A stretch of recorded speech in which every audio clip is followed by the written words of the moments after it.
Saludos mis hermanos, que el Señor a cada uno de ustedes les bendiga, les guarde y les proteja con su preciosísima sangre.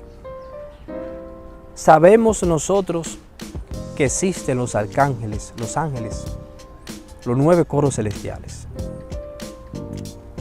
El Padre Fortea explica en este video un suceso particular en su vida de fe. ¿Qué vio? ¿Qué sintió? ¿Y cuándo lo sintió? Así que te invito, hermano y hermana, a ver este video y también a través de este video reflexionar las palabras que dice el Padre Fortea sobre los ángeles. ¿Qué vio el Padre Fortea? Dios les bendiga. Historia del mundo angélico es la historia de la creación, prueba y caída de los ángeles que Dios ha creado. Es un libro que por otra parte también tiene que describir mucho a Dios, porque al principio los ángeles estaban ante Dios, con lo cual tengo que describir lo que veían los ángeles. Al describir esta historia también hay que describir después el mundo demoníaco, cómo surgió, cómo se organizó, qué batallas presentó, que no eran batallas materiales evidentemente. Eso es la historia de ese libro al que yo le tengo un grandísimo cariño y quizás sea mi libro favorito de todos los que he escrito en mi vida. El libro es: si yo hubiera estado allí delante, viendo el inmenso espectáculo de la creación de los ángeles, ¿qué hubiera visto? Y la historia va fluyendo, una vez que aparece ese mundo, cómo ese mundo va avanzando, cómo ese mundo va evolucionando, porque, claro, hay una evolución en el mundo angélico. Y así, desde aquellos ángeles buenos, puros, inmaculados, cómo se llega a que haya una parte de ellos que son seres malignos, seres monstruosos. Cuando decido escribir un libro que ponga ante los ojos cómo es el mundo angélico, podía haber hecho un tratado teológico, podía haber hecho un ensayo, pero me di cuenta que un ensayo no iba a reflejar la vida, el mundo angélico como un mundo lleno de vida. Y entonces lo vi claro, tenía que ser un libro de teología, pero una teología narrativa, tenía que ser una novela. Suena muy mal, porque cuando uno dice una novela, la gente piensa, entonces va a hacer una simplificación. No, al revés. La novela me permite profundizar en los asuntos más complejos de la vida de los ángeles de un modo completamente vital, de un modo visual. Y eso es lo que yo creo que, gracias a Dios que me hizo que me inspiraran los ángeles, lo que yo ahora leo el libro y digo, qué bien, qué bien. Yo, por supuesto que no es que sintiera una voz que me hablaba, pero es el libro en que siento más claramente que hubo una ayuda, una inspiración.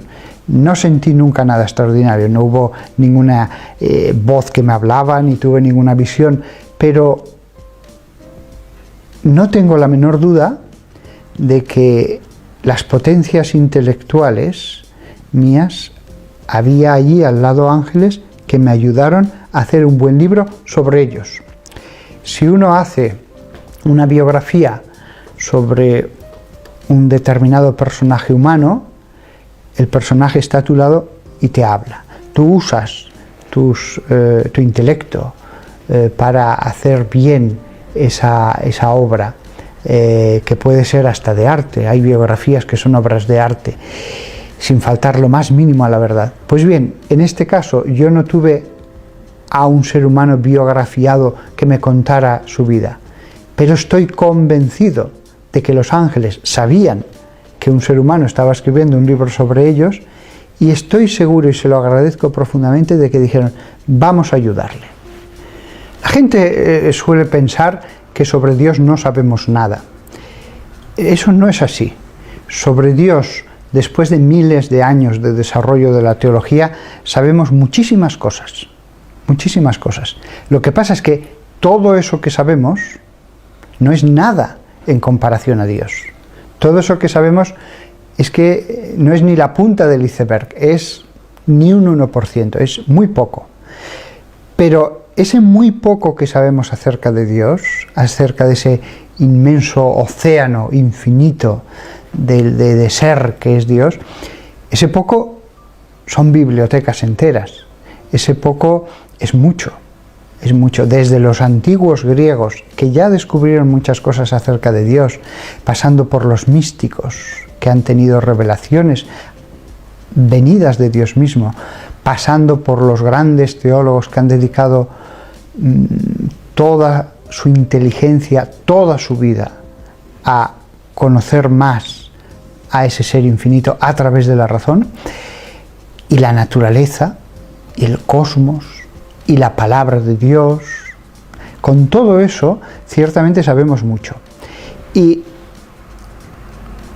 conocer más a los ángeles, desde una buena teología católica, nos lleva a conocer más a Dios. Porque los ángeles están alrededor de Dios. Los ángeles, Dios es su Padre. Dios es su Padre. Entonces, realmente el mundo angélico, de algún modo, es como lo que está alrededor de Dios. Y Dios está siempre en el centro de ese mundo. Por lo tanto, una novela permitía mostrar las cosas como si las estuviéramos viendo. Mostrar las cosas no estáticas, no como un cuadro fijo, no como una descripción, sino como lo que es vida. La vida de Dios que se desborda en la creación de esos seres vivientes que son los ángeles, variados, multiformes, formando una sociedad. Yo lo veo claro. Cuando Dios decide revelarse a sí mismo, no escribe un ensayo de teología. Lo que escribe es la Biblia, a través de los escritores que escoge Él para que sean sus instrumentos.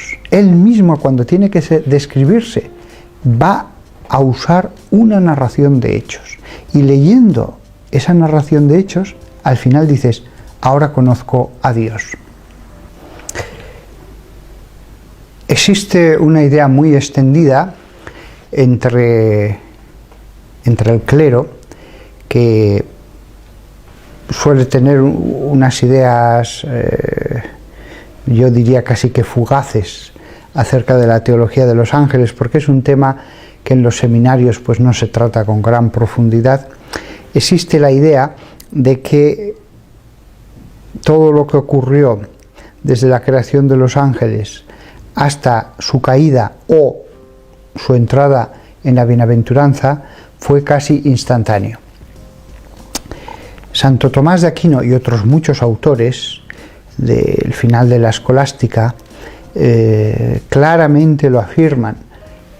En el mundo de los ángeles existe un tipo de tiempo. No es el mismo tiempo material que en este cosmos, pero existe un tipo de tiempo. Es cierto que por su naturaleza, lo que para ellos puede ser extraordinariamente largo, para nosotros podría ser un breve espacio de tiempo. Y al revés también, algo que para ellos puede parecerles muy corto, a nivel humano puede ser muy largo. Porque son dos tiempos distintos de dos mundos distintos. Lo cierto es que si lo tuviéramos que trasladar a tiempo humano, si eso fuera posible, que no lo es, lo que ocurre desde la creación hasta la bienaventuranza, en mi opinión, fue mucho tiempo, fue un largo espacio del Evo. ¿Por qué? Porque los ángeles, cuando surgen de las manos de Dios, es un modo de hablar, Dios no tiene manos, aparecieron completamente limpios, no había en ellos ningún tipo de pecado, pero no había ningún tipo de virtud, no habían hecho nada realmente meritorio. Parece lógico que si creas a un ser angélico, no simplemente te limites a ver si se salva o se condena, sino que además le des un tiempo para que madure, para que profundice en las virtudes, para que se santifique. Y eso requiere tiempo en cualquier ser. Hasta la Virgen María necesitó tiempo para santificarse. Entonces, los ángeles también, en el Evo. El Evo es la sucesión de pensamientos y de actos de la voluntad. ¿Cómo imaginarse el Evo? Que es el tiempo de los ángeles. Eso está descrito en muchos autores medievales que cuando lo descubrieron se dieron cuenta, este es el tiempo de ese mundo. Y imagínense los que me escuchan, que están en un lugar completamente oscuro, en el que no se oye absolutamente nada, en el que están flotando, no sienten nada del cuerpo. Es la oscuridad y por más que abran los ojos no ven nada, solo tienen su pensamiento. No saben si es de día o es de noche. Imagínense que no tienen necesidad de comer, ni de beber, ni de dormir. Imagínense que son puro pensamiento. Ese es el Evo. Ese es el Evo. No es del todo perfecto esto, porque incluso una mente que estuviera en coma y que solo pensara, sigue estando unida a un cuerpo y el cuerpo sí que tiene un tiempo. Pero ese tiempo, en el momento en que queda reducido solo al pensamiento, aunque estemos unidos a un cuerpo, es como se entiende cuál es el tiempo de los ángeles. Muchas horas en esa situación se te pueden pasar muy rápidas, poco tiempo se te puede pasar como algo muy lento. Así entendemos cuál es el tiempo de los ángeles. Dios, sin embargo, no. Dios no tiene tiempo, Dios vive en un eterno presente. Dios no tiene un antes y un después. En Dios nunca ha pasado el tiempo. Muchos autores, y esto es algo que a otros no les gusta nada, llegan a hablar del hombre como de un ángel encarnado, como de un espíritu angélico con cuerpo. Esa expresión me gusta mucho. Es cierto que el espíritu de un ángel es sustancialmente distinto al alma humana. Incluso nosotros sin cuerpo somos de otra especie. Lo nuestro es estar en un cuerpo, ser un cuerpo, que nuestro espíritu informe un cuerpo. Sin embargo, la expresión, aunque hay que tomarla solo como una comparación, es muy afortunada, porque realmente si cerramos los ojos, si no pensamos en nada material, somos pensamiento. Y de hecho, si estuviéramos en coma y siguiéramos pensando perfectamente, en ese momento lo único que percibiríamos de nosotros es el pensamiento en medio de la oscuridad y el vacío. Pero la oscuridad tampoco sería del todo adecuado porque lo iluminaríamos con nuestro pensamiento. Nosotros necesitamos tiempo para santificarnos. El sentido de la vida es ese, el que nuestro espíritu vaya transformándose. Los ángeles lo mismo. Los ángeles no simplemente fueron creados, se salvaron e inmediatamente a la gloria. no tengo la menor duda de que la transformación de un espíritu angélico a través de la virtud, a través de las obras buenas, fue con tiempo. Y entonces eso permite la transformación de un espíritu de un modo muy variado, como cada uno quiere. Lo mismo que los seres humanos.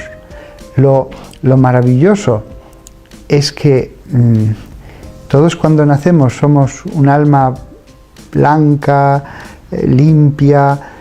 Sí, hay una inclinación al pecado, pero ya está, y no estamos en gracia, pero el alma en sí no tiene ningún pecado personal, y un cuerpecito. Y sin embargo, 80 años después, somos el resultado de todas nuestras decisiones. Somos el resultado de nuestros esfuerzos, el resultado de nuestras luchas, el resultado de haber dicho no, esto no es correcto, voy a hacer esto. El haber dicho tengo que seguir este camino por arduo que sea porque este es el del bien. Todo eso nos va modelando sin que nos demos cuenta. Hay gente que querría que en la vida todo le saliera bien, todo fuera agradable, pero no se dan cuenta de que el espíritu se modela con esa contraposición entre las cosas buenas que gozamos y los males que sufrimos, y no hay otro remedio, tiene que ser así. Los hombres, aunque no hubieran caído, aunque hubieran vivido en gracia de Dios desde la creación, se hubieran tenido que esforzar para santificarse, en la oración, en el ascetismo, en el esfuerzo, hubieran trabajado, por supuesto, es decir, hubiéramos tenido otra sociedad, no esta con tanto pecado, pero hubiéramos tenido una sociedad de hombres que trabajaban, se esforzaban, rezaban, etc., solo que sin pecado. El tiempo es necesario, y una vez que acabe el tiempo sobre la tierra, ya no nos podremos santificar, quedaremos petrificados. Entonces querremos más tiempo, pero no tendremos más tiempo. Lo primero de todo que hay que entender cuando pensamos en la rebelión de aquellos ángeles, no digo demonios, porque al principio los que se rebelan son ángeles. Después se transforman poco a poco en demonios. Pero lo primero que hay que tener en cuenta, y aquí ya entramos en lo opinable, pero me parece razonable, y hay textos bíblicos que podrían apoyar lo que estoy diciendo, es lo grandioso que debió ser Lucifer. Hay textos como cuando describe el Leviatán en el libro de Job, o como cuando escribe el Behemoth en el mismo libro, que claramente dan la sensación de que este ser fue algo muy grande, una obra maestra de Dios. Hay santos padres que también dicen lo mismo: Lucifer fue la obra maestra de Dios, la culminación, la cúspide del mundo angélico. De hecho, si uno lee la Biblia, se habla de demonios, se habla de tronos y potestades que se rebelaron, se habla de distintos demonios, pero siempre que se habla del diablo o de Satán, que es el mismo, se habla en términos muy especiales, como si él fuera algo bastante único, dejando siempre claro que no es Dios. Pero claramente, para que tantos espíritus angélicos dudaran y algunos se rebelaran, debía ser algo muy grandioso, porque los ángeles no eran tontos. Los ángeles no eran unos chiquillos a los que se engaña de cualquier manera, y menos cuando ellos conocían a Dios, aunque todavía no vieran su rostro, porque todavía no habían entrado en la bienaventuranza, estaban en el tiempo de prueba. Entonces, Lucifer debió ser algo muy grande, insisto, santos padres a lo largo de la historia dirán que fue la gran obra maestra de Dios, el más grande de todos los espíritus creados. Lo que sabemos es eso, que hubo esa rebelión por parte de él y que él logró seducir a muchos otros para que le siguieran. Seguir a una criatura en vez de seguir a Dios. Y sin existencia de debilidad como la gula, la lujuria y todas esas cosas que hacen que nosotros podamos tener un pronto y después nos arrepentimos. No, ellos eran otra especie, eran otro tipo de seres. Ellos eran seres intelectuales. Entonces, eso es seguro. Lucifer debió ser algo muy grande para poder ejercer una capacidad de seducción tan poderosa. ¿Qué es lo que hizo que él y otros se rebelaran? Eso no nos lo dice la Biblia. Ahora bien, algunos escritores y alguna mística como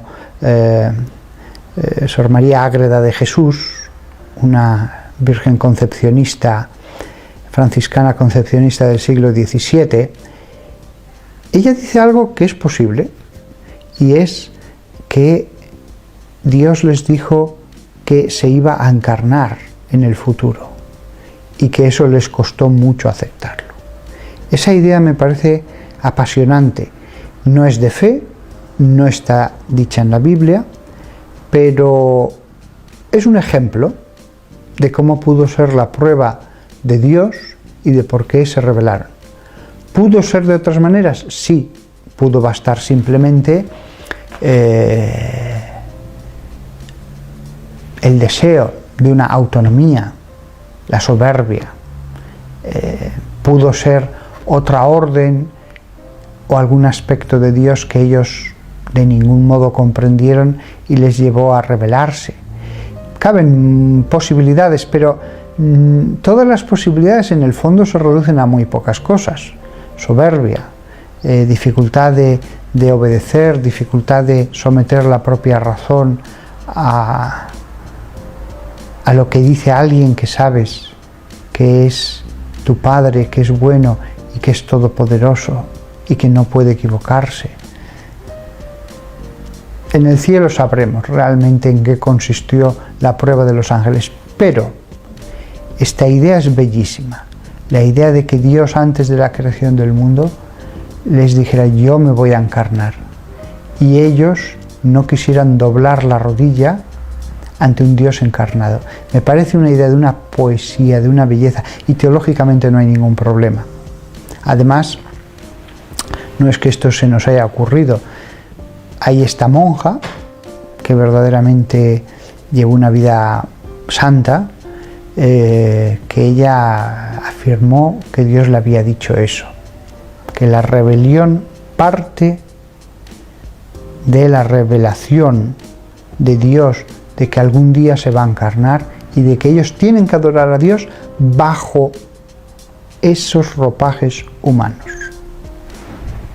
Cuando yo digo que Historia del Mundo Angélico es una novela, la gente piensa que es un libro pensado para la gente sencilla y que después los grandes teólogos ya tienen sus libros serios de teología. El camino que ha seguido este libro es justo lo contrario.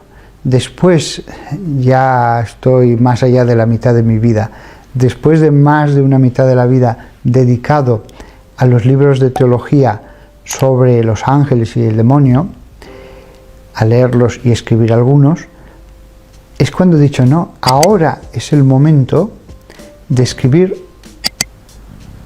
una novela que contenga toda la teología y que precisamente me dé más libertad para mostrar lo que es la sociedad de los ángeles. Con lo cual, este libro lo podrá leer la gente sencilla, pero lo leerá con mucho más provecho los que saben teología e incluso los expertos. Y los grandes expertos en angeología y demonología, desde luego, esos van a ser los que más lo van a poder aprovechar. Este libro, cada uno que lo lea lo entenderá según su intelecto. El que más sepa sacará más, el que menos menos. Todo el mundo, a poco que sea un lector normal de novelas, lo va a disfrutar y va a comprender lo que allí se dice. Será el que más conozca todo lo que se ha dicho en la teología acerca de los ángeles, el que más va a poderse dar cuenta de que está en los detalles el conocimiento. Lo mismo que Dios muestra su grandeza en los pequeños detalles, aunque sea las patitas de un pequeño escarabajo que va por el suelo. Cuando uno estudia una patita, dice, increíble, qué cosa tan optimizada, tan perfecta. La grandeza de Dios se ve a veces en los detalles. En los escritores, a un nivel infinitamente menor, el conocimiento de una materia se ve en los detalles. Los pequeños detalles son los que muestran el trabajo de orfebre, de ir limando las pequeñas cosas hasta que salen exactas. Por eso esta obra, cuando me la han traducido a algún otro idioma, como ya ha sucedido, yo les he dicho a los traductores, por favor, sed lo más literales que podáis. Sed lo más literales que podáis, porque yo puedo revisar un poco la traducción, por ejemplo, del portugués cuando salió, pero cuando creo que ahora se está traduciendo, si no me equivoco, al eslovaco, no, al croata. Pues allí no entiendo croata y tengo que fiarme. Pero algo parecido no es lo que yo he dicho. Porque el teólogo lo que hace es, a veces al hacer una frase, hay que medirla, pesarla, matizarla, limarla un poco de aquí, cambiarle una pieza. Y cuando ya la tienes hecha, dices, sí, esta palabra es correcta, pero no me acaba de entusiasmar, debería haber otra. Y al final encuentras otra palabra que expresa de un modo mucho más exacto lo que realmente es en el mundo angélico. Si el mismo autor a veces tiene que estar pensando qué palabra va a poner en un predicado, o qué adjetivo debe poner junto a un sustantivo, y a veces se requiere tiempo, y a veces uno dice, voy a leer un poco esto o lo otro antes de decidirme. Aquí uno ve la dificultad que tiene una traducción cuando es este tema de teología, cuando es un tema tan complicado como es describir la vida interna de la sociedad angélica. No es lo mismo decir, el hombre vestido de azul se sentó en el sillón. Eso no tiene mayor misterio traducirlo. Pero cuando yo describo a Dios como un océano infinito de ser y empiezo a internarme en esa descripción, cualquier pequeño cambio por palabras similares, no exactas, puede llevar a un error, claro. En mis libros siempre lo he dicho.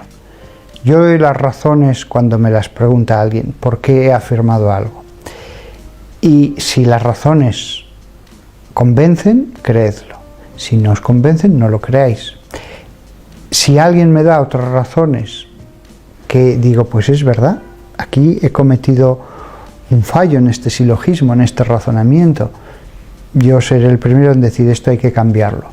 Lo que pasa es que con el mundo de la angeología y también el de la demonología ocurre una cosa muy curiosa, y es que es como las matemáticas. O sea, el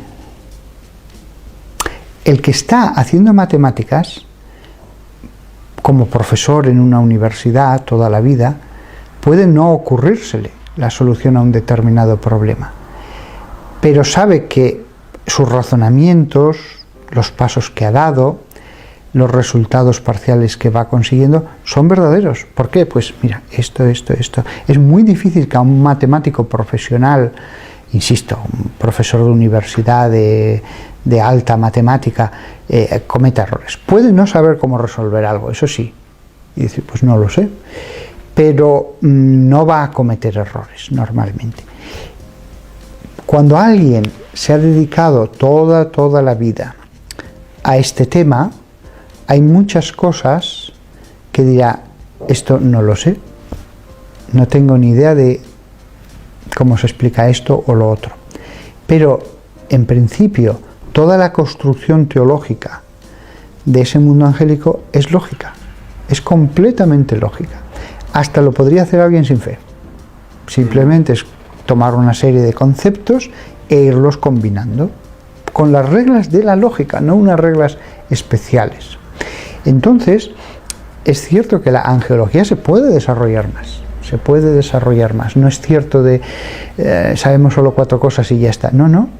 Podemos llegar muy lejos, aunque sabemos que en ciertas operaciones el resultado no es como en las matemáticas 489,727. Por ejemplo, en la matemática difusa, el resultado correcto, el resultado auténtico, e incluso podría decir preciso, es un resultado difuso. El resultado preciso es determinar el campo difuso al que se llega después de una serie de ecuaciones, de combinaciones de operaciones muy complejas, para lograr justamente eso.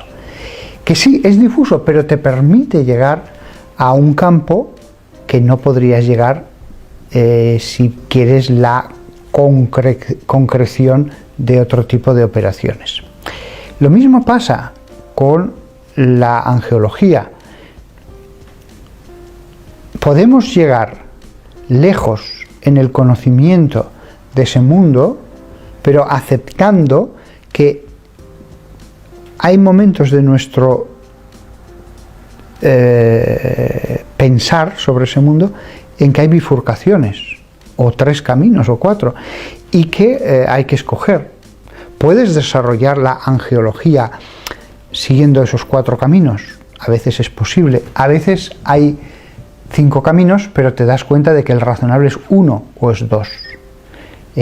Y en ese sentido es posible hacer una angeología reconociendo que los resultados no son los mismos que en la matemática tradicional, en que hay aquí una cifra precisa y aquí otra y aquí otra. La teología es una ciencia, la teología es conocimiento verdadero acerca de cosas que son invisibles de la fe, del mundo celestial, etc.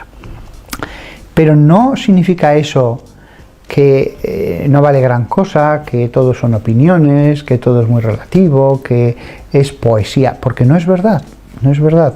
Es una auténtica y verdadera ciencia. Y cuando uno o 100 teólogos dedican años y años a profundizar en un determinado aspecto de la teología, es curioso cómo las grandes mentes dicen, esta es la verdad, aunque esa verdad pueda ser un resultado propio de la teología, con conceptos, Hay veces que hay resultados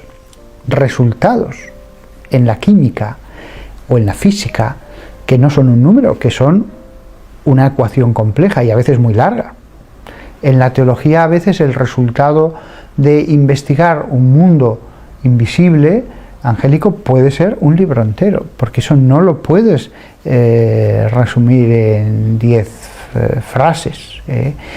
sustituyes los números por conceptos, pero la misma inteligencia de grandes hombres que se podría dedicar a la física, a la química o a las matemáticas, se dedica a saber cómo puede ser el mundo angélico. Eso hoy día en el siglo XXI, gracias a Dios, lo tenemos. Y eso es lo que yo intento modestamente en el libro Historia del Mundo Angélico. Modestamente y orgullosamente, porque yo ahora lo veo y digo, este libro es el resultado de toda mi vida pensando sobre este tema.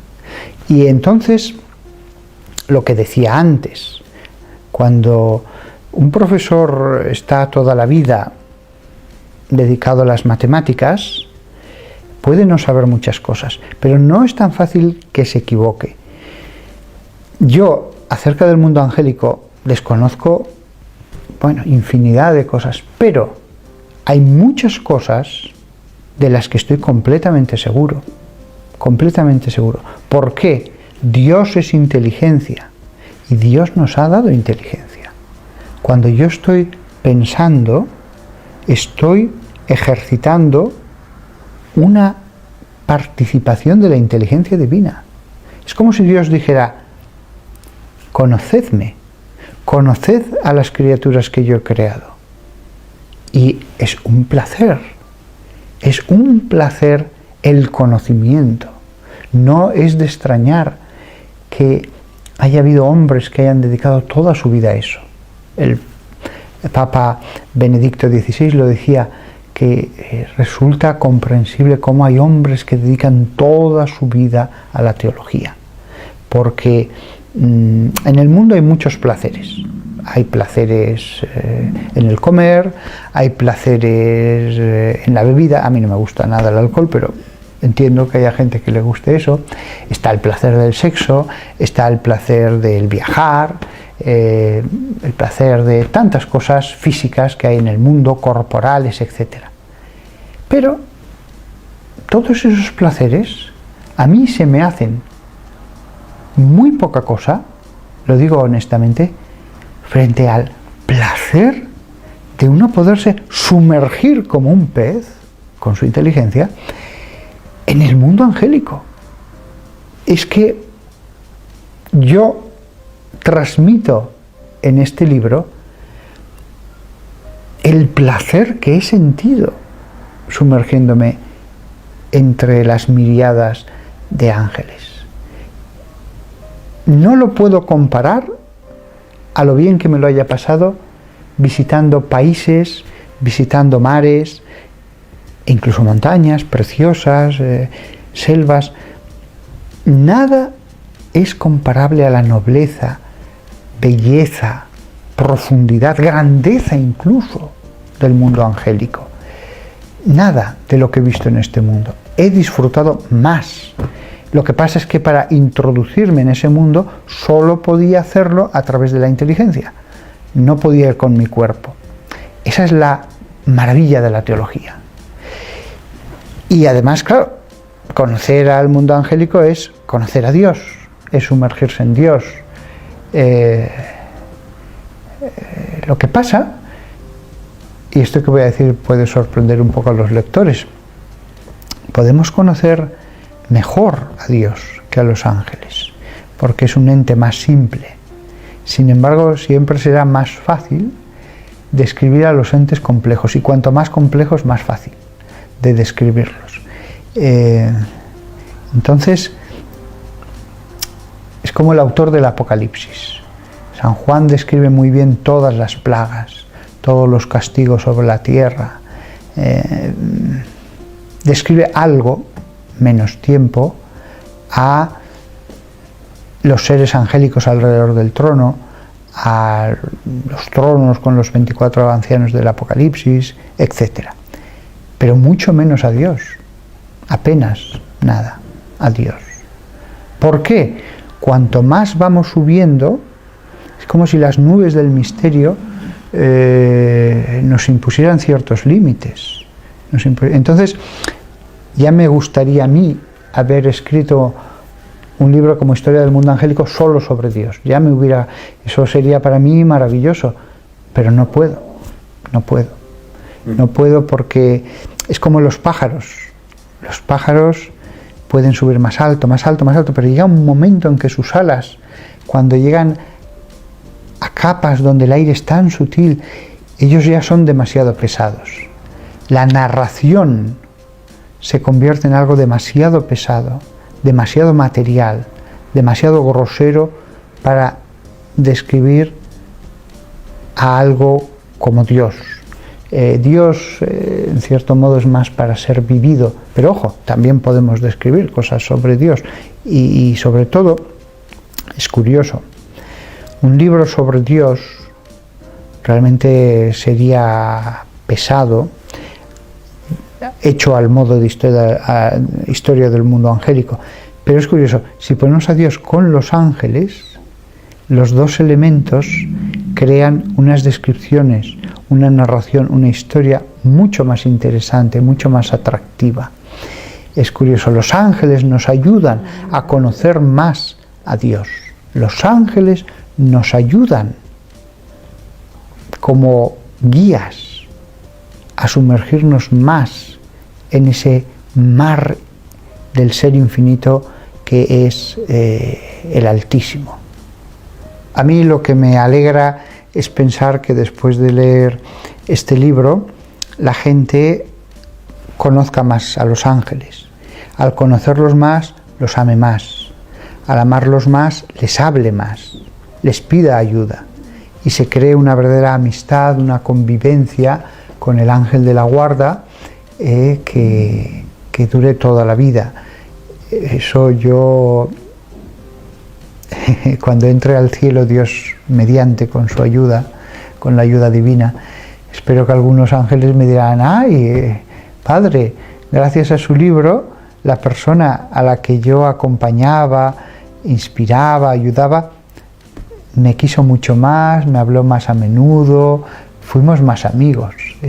Eso me alegra.